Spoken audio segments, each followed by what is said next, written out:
Hey everybody. Wanted to talk a little bit today about censorship. I've gotten a few comments lately about certain people's comments being removed, or somebody saying that a comment of theirs got removed and wanted to know if it was by accident or if it was me censoring them, that I owed them an apology and that kind of a thing. So I wanted to clear up some things about how I do it. Obviously I allow just about everything that is posted on my videos in terms of comments and video responses. However, there are certain guidelines that I go by in doing this. Now, YouTube is a free website.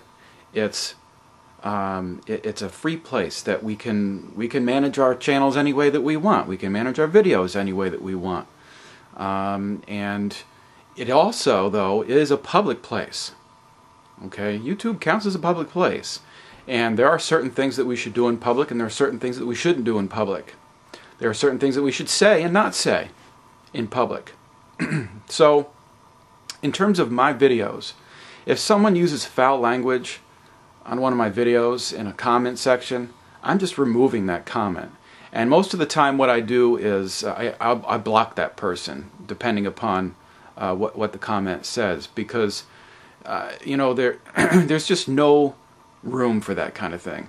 I had somebody just recently use foul language on a comment, and because of the nature of the comment, I asked them not to use that kind of language, and asked them if they could reformulate their response in a constructive way without using ridiculous language like that. And they persisted in the fact that they don't want me to be limiting their free speech. That's a bunch of baloney. Free speech. That is a disgusting abuse of a freedom that we have in this country. Free speech is one of those things that is thrown around hilariously, and it's just way overdone, and it's abused. It is not right for someone to go and use foul language at somebody and say that they can do that because it's free speech and they have the right to do that.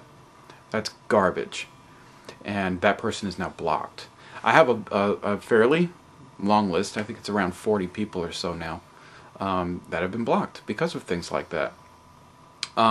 If you're going to say things about the Lord Jesus Christ, about God, which are just derogatory, out and out, completely deconstructive, usually with name-calling, foul language, that kind of thing, you're going to get blocked. Those comments are going to be removed. I think that's very reasonable.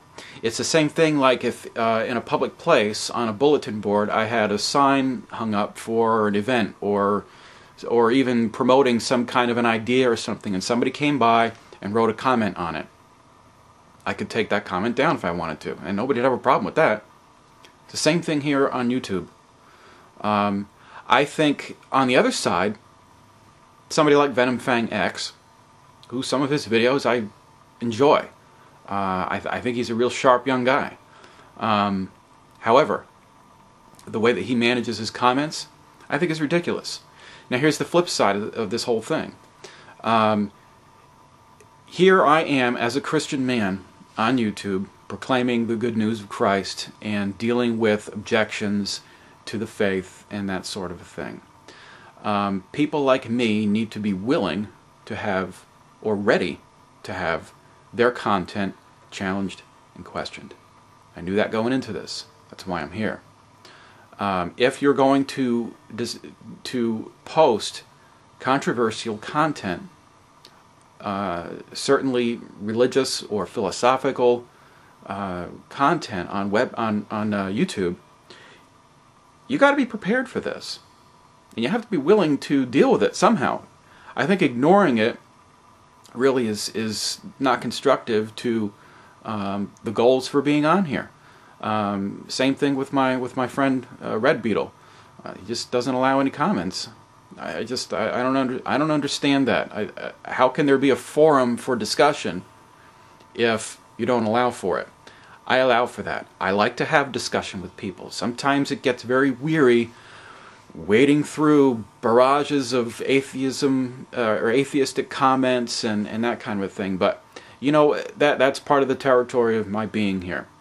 I don't agree with a lot of the comments you guys leave, and I try to answer as many of them as I can. I don't get to all of them. I don't spend a ton of time on YouTube.